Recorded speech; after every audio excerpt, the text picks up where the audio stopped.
Vice President Blewett, followed by Director Peterson and Director Woodward. Thank you, President Bonds. My question, I would just want to follow up on a couple pieces of the transportation issue, because I think that do we know, is there any way of getting information about what transportation options are being offered at the schools that are springing up in different neighborhoods? Do we have any, does anybody know? Yeah. Yes, President Bonds, Vice President Blewett.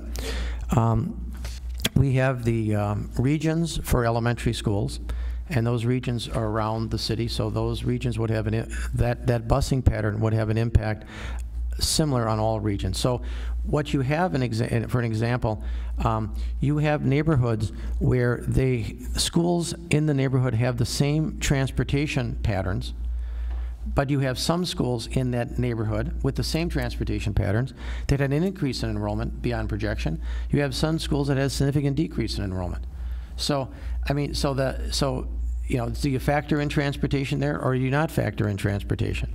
So the point I'm making is there's every school, every situation appears to have its own history and own politics. Was it a stable staff? Was it a stable administration?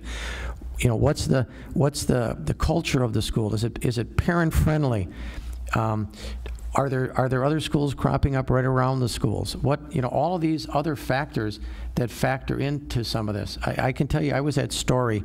I was extremely impressed with the staff, the principal, the leader. Achievement is getting strong or moving up. They have every support and services you can imagine. CLCs, nursing services. They have other types of programs, after-school programs. It's a full-service school, but yet around 30% of the kids in the neighborhood attend the school. Follow up? Follow up. Thank you.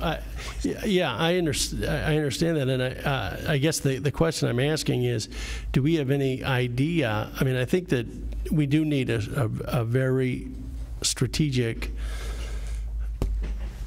plan for transportation, for transporting students to and from various schools, and I think it necessarily must take into account factors such as program offerings and you know, neighborhood patterns, and clearly that offers us a way where that is we should be working closely with the city or whomever to figure out what's going on in particular neighborhoods. But the other question I have is do we have any idea what the private schools in those neighborhoods are offering to parents in terms of transportation? The second question is related.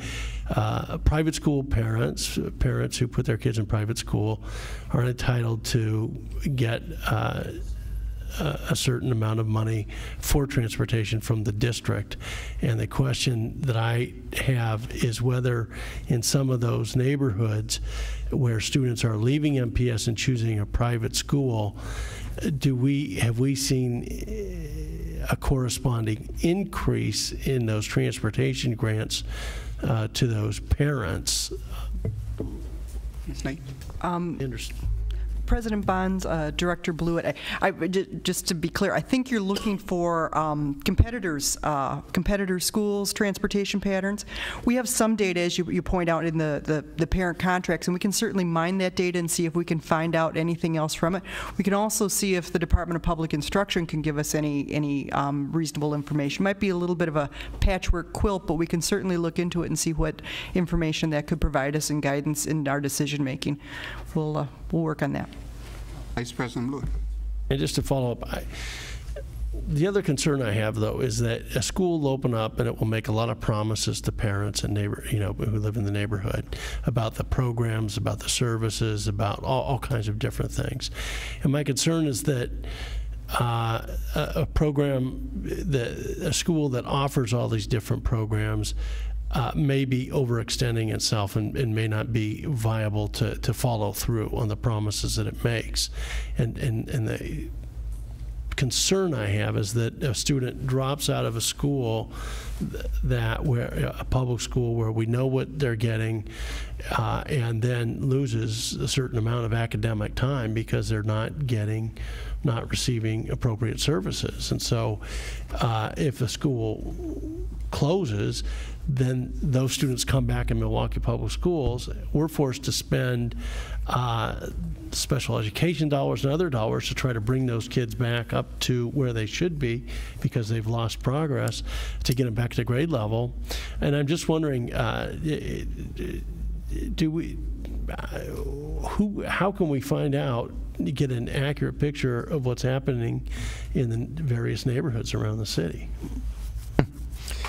Well, I mean, President Blewett, that's a very, President Bonds, Vice President Blewett, that's a very broad question. We just had a research briefing that the board members are invited to from the researchers at UWM, just gave us a really in-depth analysis on neighborhoods, and it might be wise maybe even to share that with the board at some point in time. Just on the demographics of neighborhoods, it's amazing what actually happens in some of our neighborhoods, and it really paints a bigger picture, especially about this whole housing issue. It's quite amazing, and the mobility factors. As far as having a deep understanding of the parental choice program, as you would say, President Blewett, or Vice President Blewett, it's probably not the most transparent program. That it's hard for us to probably get a lot of information. We can rely on what information is public. I know now they've had new rules and regulations on open records and things like that.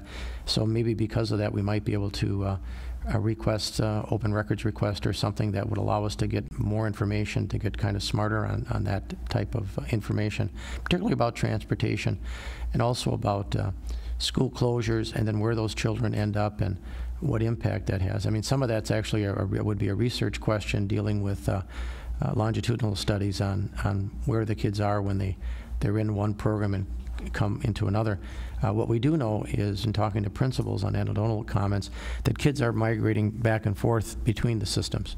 They're in our system, they're in the choice system, they're back in our system.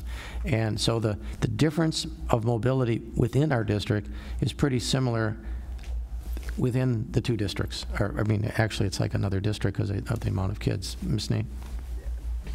Just to add, actually the recent voucher analysis shows that it verifies the anecdotes that we've been hearing all these years about the return migration back to MPS during the course of the year. That is a disproportionate amount. One final follow-up, Mr. President. Final follow-up. Thank you. I'm sorry to take so much time on this, but I would be very interested in developing a legislative resolution that would help the state put together, or, DPI state put together some sort of reporting system by which that we are able to get the clearest possible kind of understanding. And I think that we're in a good position in some ways to propose something rather than have the state do it, because we have a greater sense of what's going on in these neighborhoods. So, so I'd like to work with the administration to bring something forward.